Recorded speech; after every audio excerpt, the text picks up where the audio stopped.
गंगा जी का बड़ा सुंदर वर्णन पंचम स्कंध में किया गया है। ब्रह्मा जी भगवान ने जो वामन अवतार में विराट रूप धारण करके अपना श्री चरण कमल ऊपर की ओर बढ़ाया, तो वह चरण कमल उसने ब्रह्मांड का भेदन कर दिया। सप्तावरण भेद कर ब्रह्मांड का भेदन करके भगवान के नित्य धाम में भगवान का चरण पहुंच गया। वहीं से दिव्य जल की धारा आई, वो भगवत पदी श्री गंगा हुई। सुखदेव जी वर्णन करते हैं, तत्र भगवत साक्षात यज्ञ लिंगस्य विष्णोर विक्रमतो वाम पादांगुष्ठ नख निर्भिन्नोर ध्वांड कटाह विवरेणांतः प्रविष्टः। अंड कटाह भगवान वामन के वाम पदांगुष्ठ से नख से ब्रह्मांड का भेदन हो गया और उससे जो जल की धारा आई, बाह्य जलधारा, तच्चरण पंकजा वनेजा ऋण किंजिल को परंजिता, वो भगवान के चरण कमल में जो लाल लाल रंग के हैं चरण कमल हैं, जो चंदन केसर से चर्चित हो रहे हैं, ऐसी गंगा जी भगवान के चरणों का स्पर्श करके बह रही हैं। तो भगवान के चरणों का मकरंद, चंदन मिश्रित केसर मिश्रित मकरंद भी श्री गंगा जी के जल में प्रवाहित हो रहा है। और वह दिव्य धारा ब्रह्मलोक में आती है और ध्रुवलोक में आती है। सबसे पहले ध्रुवलोक में आती है और ध्रुवलोक के बाद फिर वह ब्रह्मलोक में आती है और फिर ब्रह्म सदन से नीचे आकर के अनेक उसके विभाग होते हैं। तो कहते हैं कि वह जो जलधारा आ रही है, जब श्री ध्रुव जी के सामने उपस्थित होती है, तो अखिल जगदघमला बहुपस्पर्शन मला परसना मला साक्षात भगवत पदीत्यनुपलक्षित वर्चो विधीयमानाति महता कालेन युग सहस्रोपलक्षणेन दिवो मूर्धन्यवतार यत्तद विष्णुपद माहु।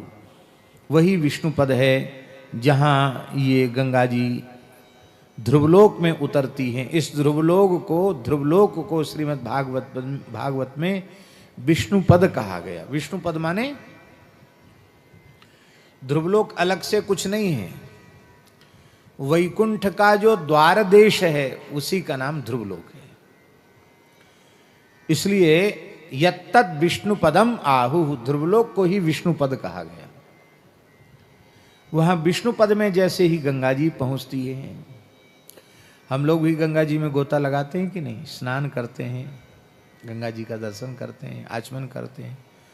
और ध्रुव जी भी गंगा जी में रोज गोता लगाते हैं, ध्रुवलोक में स्नान करते हैं, वहीं अपना नित्य नियम करते हैं।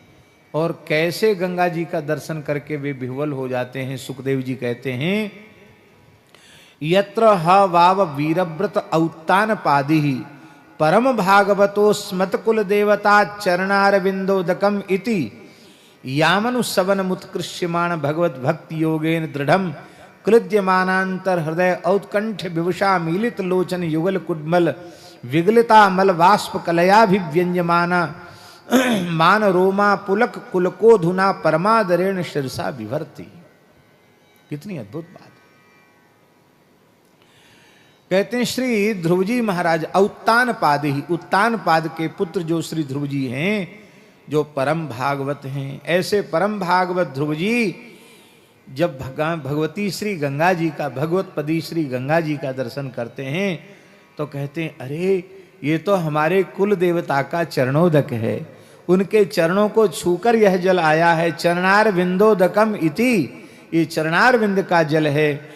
और उसको देख करके उनके हृदय में इतना प्रेम जागृत हो जाता है कि भगवत भक्ति के योग से केवल गंगा जी के दर्शन से ही ध्रुव जी का हृदय पिघल जाता है। हृदय इतना द्रवित हो जाता है कि भगवान के चरण कमलों के ध्यान में वे डूब जाते हैं। और उनके नेत्रों से अविरल अश्रुधारा प्रवाहित होने लग जाती है, उनका रोमांच हो जाता है। और फिर बार बार ध्यान से देखें, बार बार श्री गंगा जी के जल को अपने मस्तक पर लगाते हैं और आनंद में विभोर हो जाते हैं। हम व्यासी कहना ये चाहते हैं कि इस भाव से कोई गंगा जी का दर्शन जीवन में एक बार कर ले तो एक बार में ही काम बन जाएगा उसका। भागवत जी में जो लिखा है ना, मनमोहन शरण जी, नह्यम मयान तीर्थानि न देवा मृच्छला मया ते पुनंतिरुकाले न दर्शना देव साधवा, ये जो बात लिखी है ये इसलिए लिखी है। ते उरुकाले न पुनंती, ये इसलिए लिखा है कि गंगा जी का दर्शन करके, यमुना जी का दर्शन करते, भगवत विग्रहों का दर्शन करके ये साक्षात भगवान है, ये भाव हमारा नहीं बनता।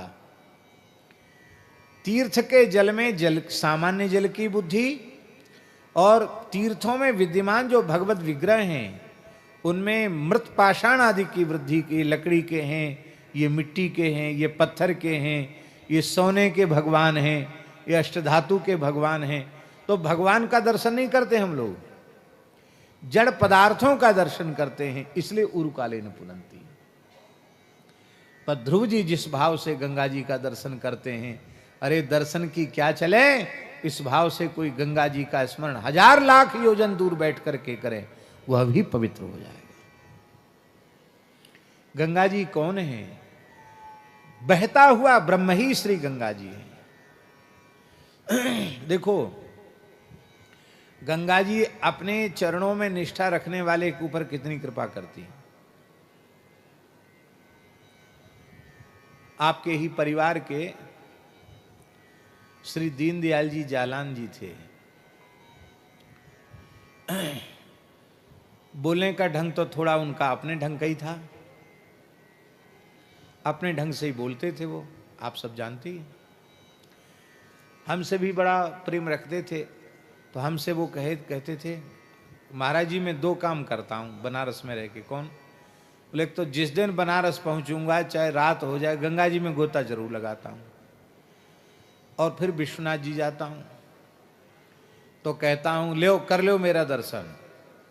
क्योंकि आप ऐसा कहते विश्वनाथ जी, बोला हाँ, बोले हमारे तो आँख है नहीं, हम क्या विश्वनाथ जी का दर्शन करेंगे, भाई नगर के राजा हैं। हम कहते भाई हमारा दर्शन कर लो, मैं आपके नगर में रहने वाला हूँ। तो गंगा जी में नित्य गोता लगाने का दिव्य परिणाम यह हुआ कि ऋषिकेश में गंगा जी के मध्य में उनका भगवत धाम प्रयाण हुआ। एक गंगा जी साक्षात परब्रह्म है। क्या करें, हम लोगों में विश्वास नहीं है, श्रद्धा नहीं है, प्रेम नहीं है जैसा होना चाहिए। नहीं, गंगा जी का दर्शन साक्षात भगवत दर्शन है। ऋषिकेश में परम श्रद्धेय पूज्य स्वामी जी का दर्शन करने को क्यों आए हो? बोले आपका दर्शन करने। बोले हमारा दर्शन क्या करो, गंगा जी का दर्शन कर लो। कहते थे ना स्वामी जी, ये साक्षात भगवान है, इनका दर्शन करो, हमारा दर्शन क्या करोगे, गंगा जी का दर्शन करो। क्या कहना है।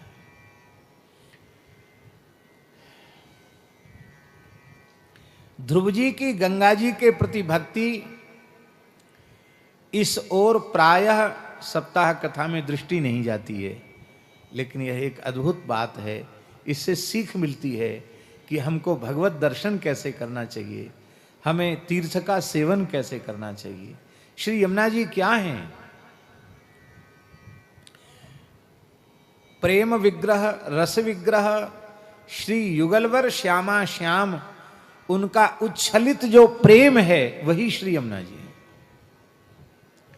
यमुना जी के रूप में प्रेम बह रहा है। द्रवीभूत प्रेम श्री यमुना जी हैं, घनीभूत प्रेम श्री गिरिराज जी हैं, और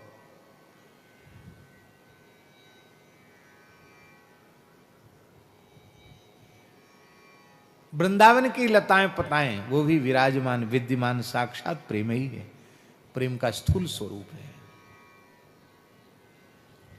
लेकिन इस भाव से हम लोग यमुना जी का दर्शन नहीं करते, न गंगा जी का दर्शन करते हैं। बिहारी जी का दर्शन करते समय ये भाव मन में बने कि आहा हम कितने भाग्यशाली हैं, हमारे जैसे जीव को तो लाख जन्म में भी बिहारी जी का दर्शन कहाँ लिखा था। पर ये वही बिहारी जी हैं जो श्री स्वामी हरिदास जी की गोद में बैठकर रसकेली करते हैं। वही श्री बिहारी जी हैं जिनको कितने रसिकों ने लाड़ लड़ाया है। आहा हा, आज हम बिहारी जी के दर्शन से कृतार्थ हुए। अरे वही राधा वल्लभ लाल जी हैं जो श्वेत द्वीप में विराजते थे, भगवान शिव जिनको लाड़ लड़ाते थे, और भगवान शिव ने कृपा करके आत्मदेव ब्राह्मण को दिया, और आत्मदेव ब्राह्मण ने अपनी पुत्रियों के सहित दहेज में श्री राधा वल्लभ लाल जी को महाप्रभु श्री हित हरवंश जी को प्रदान किया। और दहेज को कितना सहेज के रखा गया है, इसका दर्शन जा करके करो। दहेज की भी कितनी महिमा है। श्री राधा वल्लभ लाल जी दहेज हैं, कितना लाड़ लड़ाया जाता है। ये वही श्री राधा वल्लभ लाल जी हैं जिनको महाप्रभु श्री हरिवंश जी ने अपनी गोद में खिलाया, लाड़ लड़ाया। वही श्री राधा रमण लाल जी हैं जो श्री गोपाल भट्ट गोस्वामी के प्रेम से शालिग्राम शिला से त्रिभंग ललित श्याम सुंदर के रूप में, राधा रमण के रूप में प्रकट हो गए। हम कितने भाग्यशाली हैं, हमें उनका दर्शन हो रहा है। लेकिन ये भाव नहीं बनता। आहा, इसी भाव से ये श्री जगन्नाथ जी हैं। आहा, क्या कहना। ब्रजवासियों का प्रेम, गोप गोपियों का प्रेम, श्री राधा रानी का महाभाव कितना अद्भुत है, जिसके श्रवण मात्र से श्री बलभद्र महाप्रभु, श्री जगन्नाथ महाप्रभु, श्री सुभद्रा जी और कहां तक कहें उनके प्रिय पार्षद सुदर्शन भी विगलित हो गए। आहा, क्या अद्भुत प्रेम विकृत स्वरूप श्री जगन्नाथ जी का है। और दर्शन करके ब्रज के प्रेम की स्मृति आ जाए और शरीर रोमांचित हो जाए, नेत्रों से अश्रुधार बहने लग जाए, तो समझ लो जगन्नाथ जी का दर्शन हो गया। कहाँ गरुड़ स्तंभ है, वहाँ श्री चैतन्य महाप्रभु जी खड़े होकर श्री जगन्नाथ जी का दर्शन करते हैं, और उनके नेत्रों से आंसू बहते नहीं हैं, आंखों से आंसुओं की पिचकारी छूटती है और कुंड भर जाता है। क्या कहना, ये वही जगन्नाथ जी हैं।